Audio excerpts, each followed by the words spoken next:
In the previous lesson, you looked at the settlement and development of the southern United States. Now let's turn our attention to the western U.S.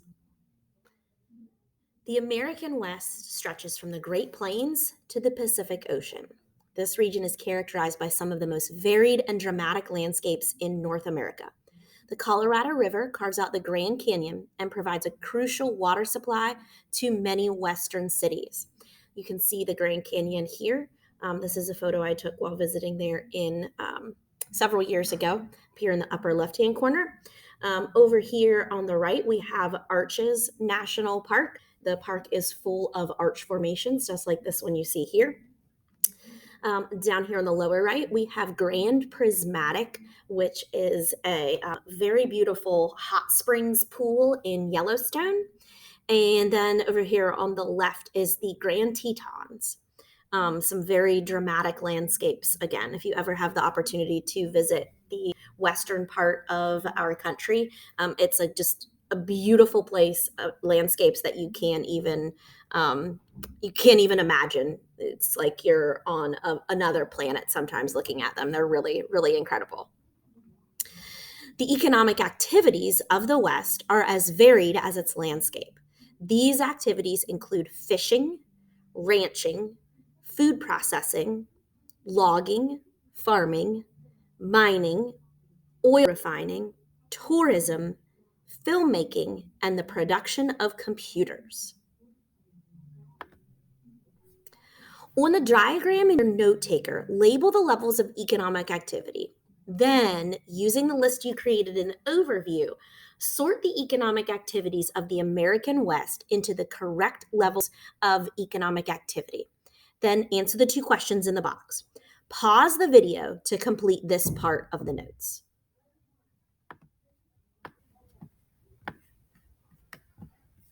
Okay, so this is what your finished product might look like. Now you'll see here at the top, let's start at the top. I added quaternary, one that was not mentioned, but kind of goes along with the production of computers, and that's the development of software. So anyone who is working in software development for the computer companies in the western part of the country, such as like in Seattle, that is a big industry, as well as Silicon Valley in California. Along with the production of computers, somebody has to make operating systems for them. That is would be a quaternary industry, and anybody who is helping to maintain the computer networks would also be quaternary. In the tertiary level, we have filmmaking and tourism. In the secondary level, we have food processing. So that's the people that are canning the fruit or vegetables that are being grown. Oil refining, that is when petroleum is made into useful products. So crude oil is imported from other parts of the country, and it is refined in the western states.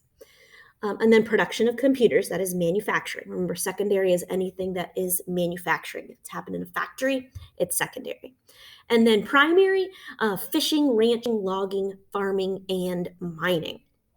As you can see, there is a great diversity of economic activities, and the American West has things happening on all different levels. Actually, probably a lot more primary than you might have expected, but it is a very large area of land, so it has quite the ability to have all of these different opportunities.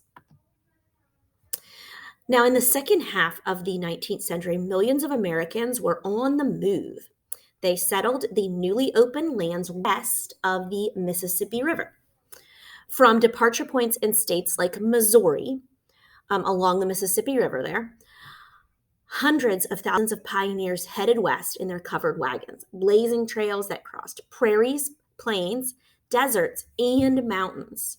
Discovery of gold in California triggered a wave of prospectors. Prospectors are people who are searching for gold. They're trying to strike gold and become rich off of selling that gold.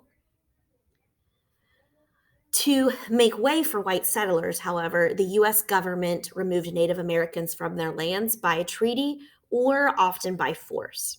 The Transcontinental Railroad was completed in 1969, and it brought people to the West, as well as transported Western cattle and products to markets in the East.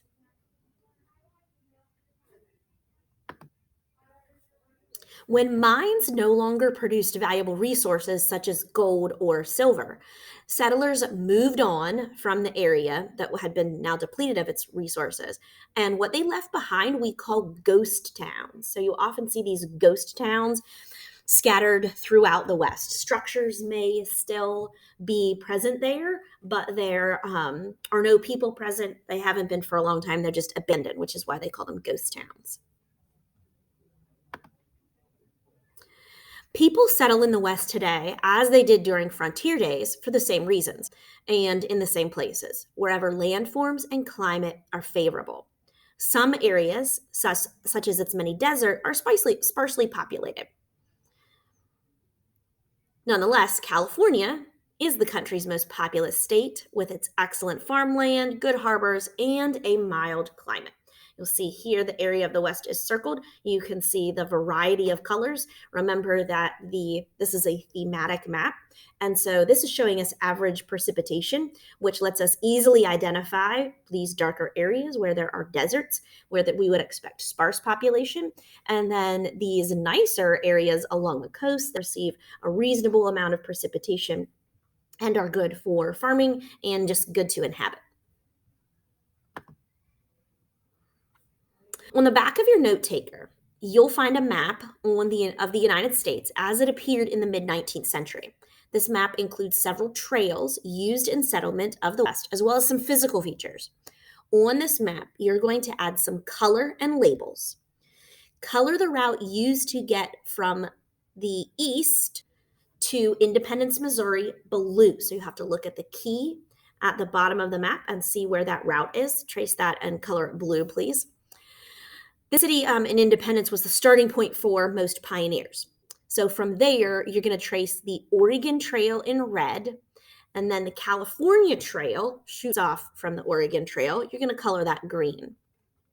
As you trace each trail, pay attention to the physical features that are either nearby the trail or that the trail crosses through. Label these features as either obstacles or encouragers. Obstacles present a challenge to travelers and discourage them from moving in a certain direction or settling in a certain area. Encouragers help facilitate travel. That means help encourage, move travel along, or they pull people to a certain location. Pause the video to complete this activity and then resume it to view some possible answers. This is what your map should look like with the routes to the west traced.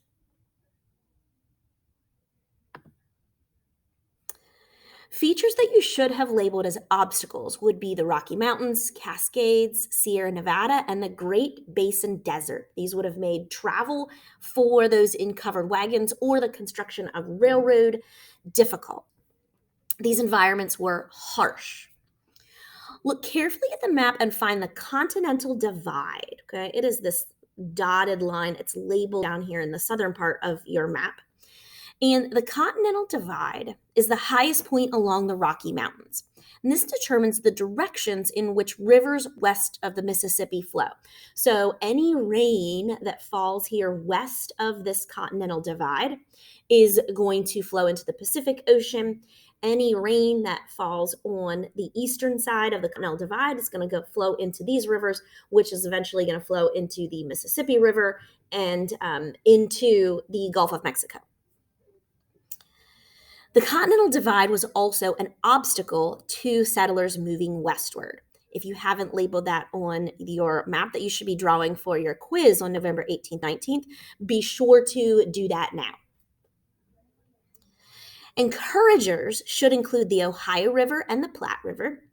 These two rivers run into the Great Plains, which is the flatlands of the plains, and that makes movement very easy. Okay, so you might have actually labeled the rivers as encouragers as well as this open area that is flat and could encourage movement. For Unit 3, Lesson 6, your next step here is to do the should do. This is a Newsella article about a water shortage in the western United States. The Colorado River is currently being diverted to serve several dams and to provide electricity and water for settlements in the West, cities and towns in the West. But that shortage is now reaching a critical point. While you're reading, highlight locations that are impacted by this water shortage. Thank you for your attention to this video. Let me know if you have any further questions.